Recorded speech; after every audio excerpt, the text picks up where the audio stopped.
Welcome back. Another season of racing dreams and, can you believe it, another Everest campaign.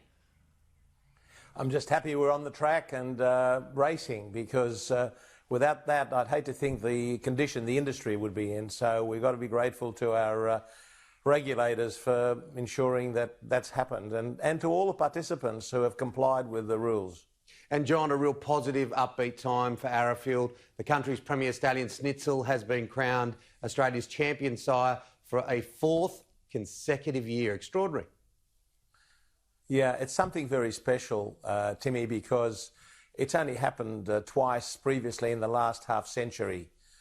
You know, Danehill and Star Kingdom, the household names in the breeding industry and the racing industry, and they were the only others to have done that in the last half century. So I think it's 6 times in total history that it's happened. So really significant moment for us. And he's commenced his bid for a 5th straight premiership quite well as well, with 5 winners on the opening day of the season.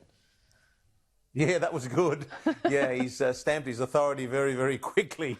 So there's no reason why he won't do it again. He's got terrific work in progress in terms of the 2-year-olds of last year. I think he had 30 2-year-old winners, and he had good 3-year-olds that are training on, and a terrific batch yearlings that have just turned into 2-year-olds this year coming on as well, that haven't raced, of course, yet, but I know of a lot of prospective ones. So I'm bullish about, 2021 season. Very bullish. Arrowfield, a beautiful place, and I know you're very proud of it. And I love the sculpture series that's emerging. We've got the great one of Redute's Choice. I want to have a look at this photo again, because it hasn't been put in place yet, but it's fantastic, this sculpture of Snitzel.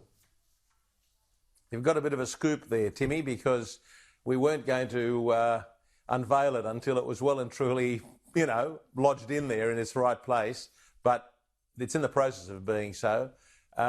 Look, we believe in venerating champion sires and great achievers, during their life rather than after they're gone. And Snitzel achieving his 4th title certainly deserves a sculpture at Arrowfield. So he joins the great, unforgettable Percy Sykes, maybe the world's greatest vet ever, and Redute's himself, the father of Snitzel. So he joins a very illustrious little group there of sculptures.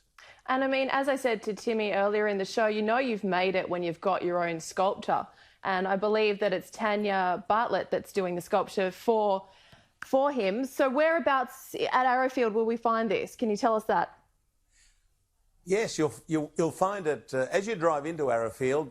On your right, as you approach the office, you'll see Redute's Choice, and then you turn right to head towards the Stallion Division, and that's where it'll be, just before you reach the Stallions, indicating that you're in Stallion country then.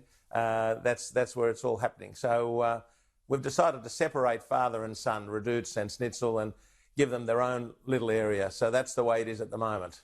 You've had a busy time, John. Of course, Katie Page and Magic Millions, they set such a great standard. The sales have just been on. Another sale. We had our Magic Millions show at the start of the year. Hopefully, fingers crossed, if the world wobbles back into place, we'll be back up on the Gold Coast again early next year. But it went well for Arrowfield.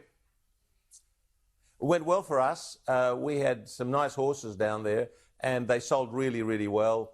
And overall, the sale averaged about the same as last year, and the clearance was about equal to last year. So in these conditions, you can't complain about that. John, it's certainly about to be a rather busy time for you there at Arrowfield. Castelvecchio joins the ranks for the 2020 season. Victoria's champion stallion, Written Tycoon. Of course, you've got the Autumn Sun. How is everything looking out there? Everything's looking brighter than it has been for some time in terms of the physical operations, because we've had a few inches of rain over the last 2 or 3 months, and it's made an immense difference to the look of the place and the sort of people's perspective. The Pages River is running because it dissects the farm, and it bisects the farm. It's right in the middle of the farm, and it's running. It hasn't been running for 4 years. So all of those things are positives, and the mares are beginning to foal down. And this morning I got notice that the Autumn Sun had his first foal at an adjoining farm, and that they're very happy with its, with its condition and how it looks. So I'm very thrilled about that. Yeah, that's some great breaking news. The Autumn Sun, of course, Look at him. He's just... I still remember that Rosehill Guineas. And, John, you needed a cup of tea that night. you couldn't go out that night. A resuscitator. Oh, extraordinary. Well, you've already got a piece in the Everest, of course, and I know I saw a smile on your face when you were looking at Classic Legend out of by Not a Single Doubt, out of Pinocchio. Not a Single Doubt stood for so long with you guys at Arrowfield. Yeah, well, he's been a great stalwart for Arrowfield. He was bred at Arrowfield. He raced with Arrowfield because we had a part ownership of him with a group and a syndicate, and then he ultimately stood at Arrowfield and became a really great sire, a top 10 sire for a long time, and very much loved by the breeding industry. He did it the hard way, and people really respected that. And I'm, hoping and praying for Classic Legend this year. Let's not forget his owner. His beneficial owner is Bon Ho in Hong Kong, who's been a big investor in thoroughbreds in Australia. And all of his horses have the word legend in their name. And Classic Legend's the one he's banking on for this year in the big race. So let's hope it does the job for Les and the team and Bon Ho.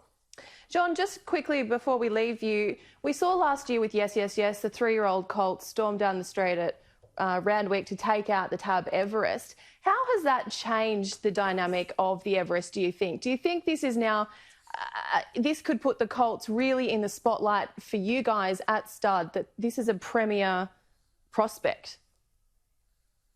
Yeah, absolutely. Look, while the Everest hasn't got Group 1 status yet, it is a race that rates at Group 1 level, and no doubt it'll get Group 1 status in due course. And so it's a really important race when considering stallion prospects. And Yes, Yes, Yes, as a 3-year-old winning it is particularly impressive. So the other thing is, up until then, the feeling was that it was a race for hardened, tough sprinters. But by Yes, Yes, Yes winning it, it's opened it up quite a bit. And there are young sprinters now looking to, get themselves into the race and be competitive. A weight difference gives them a chance.